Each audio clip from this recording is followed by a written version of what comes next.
Howdy folks, Dave Yelk here, Mr. Dante, 22-year-old walker, presents with,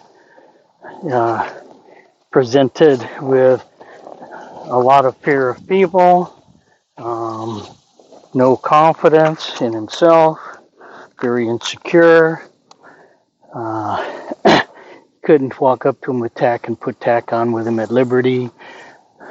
Anyhow, so where we're at is I got on him at the end of last session, and I'm going to get on him some more today and get him going forward again with a rider. I'm sure he's done this a lot of his life. Just as I was walking around, though, I could feel a lot of worries coming from him, a lot of fear, snorting. So one of the things I want to do when it's time to take him out on trails, he's going to be presented with obstacles, whether it's streams or things in his way, even logs laying on the ground.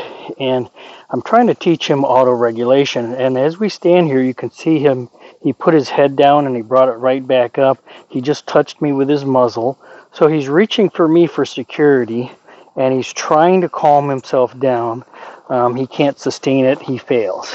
But he's not rigid. His head isn't up in the air like it has been in the past. So he's getting better and better and better. I want to present to him. I didn't turn the camera on. I already brought him over here to introduce this to him, and then I realized, well, why don't you videotape that for folks? So I'm going to do that. Whenever possible, I want to send horses across obstacles on their own to enhance their self-confidence. When you're on their back, it's easy for you to disappear from your horse. And it's our job to remind our horse we're up there and then provide leadership from the saddle. But not everyone can do that, and it's always good if your horse, having a nice brain that they do, can look around the environment and solve problems on their own. And solving problems means your rider's asking you to go here, and you have a problem with that. Figure it out. Okay, so the first thing I'm going to do, because it's clear he's relying on me, is I'm going to lead him across this. I already tried to send him, and he was struggling with that. And I know he's deriving security from me. So the idea is lean on me first, now find it within yourself. It's almost like I also like to talk about get it on the ground, get it in a round pen, use it in the saddle, use it on the trail. Get it where it's easiest to teach the horse, where there's lower anxiety, lower stress, and then teach it there where they can learn it, use it other places. So I'm going to go ahead and ask him to come with me. I'm going to face him so that I can provide some energy on his rear end to drive him. I don't want to pull him forward. Again, if you're in the saddle, you're driving the horse forward. You're not pulling them. There's no way to pull when you're in the saddle. So it's better if you can drive from behind when you're teaching things. And there, what he just did right there is perfect. He engaged his head. When you're in the saddle, you always want to let the head drop. That allows the horse to investigate the thing that they're there. It also allows them to reduce anxiety. If you hold their head up, it's going to make it very difficult for them to perform the task, whether it's crossing a bridge, crossing water. And plus, if you do hold their head up, there's a high probability they're going to leap. And he knows what I want. I can tell he knows what I want. He's struggling with being able to do it. It's okay. Good. I'm just going to set him up.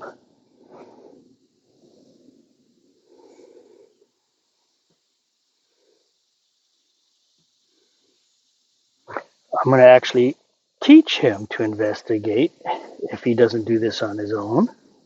There we go. You can see his head go up.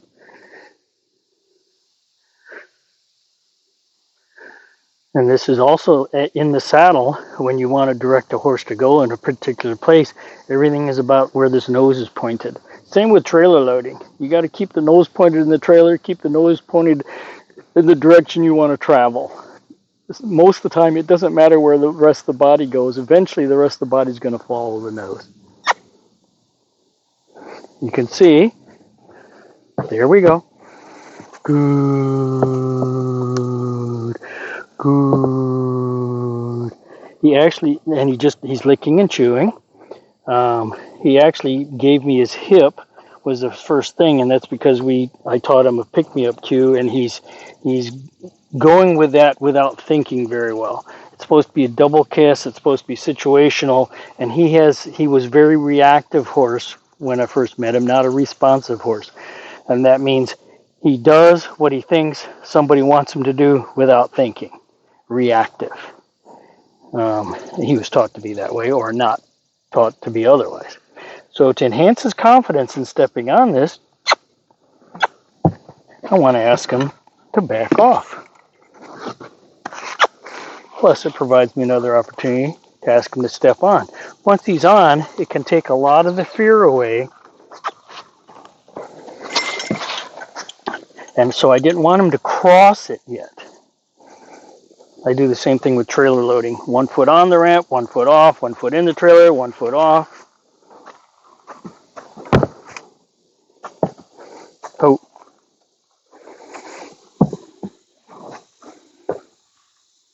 Good. Good. Good. Good. Good. Good.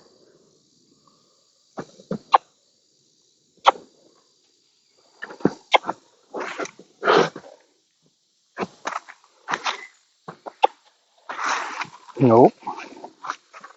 You're okay.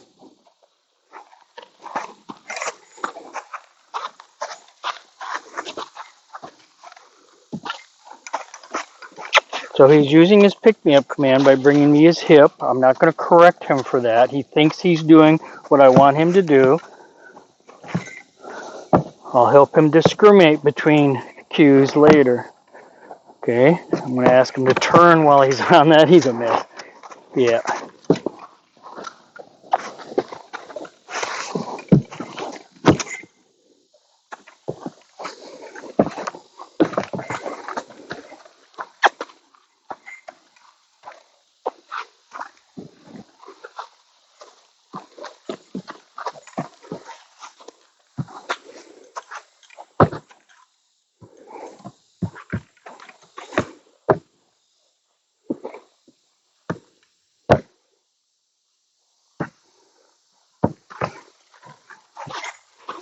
Okay, so now I'm going to ask him to do this on his own.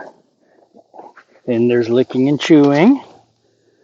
Again, you want to quit after he does something so he can learn from the thing he just did. I'm going to send him this time. He's going to have a tendency to bring his hip into me, and that's okay.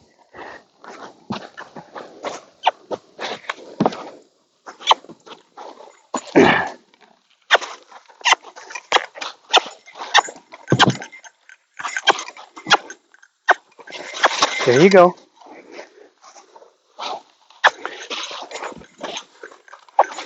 There you go. Nope, nope, nope.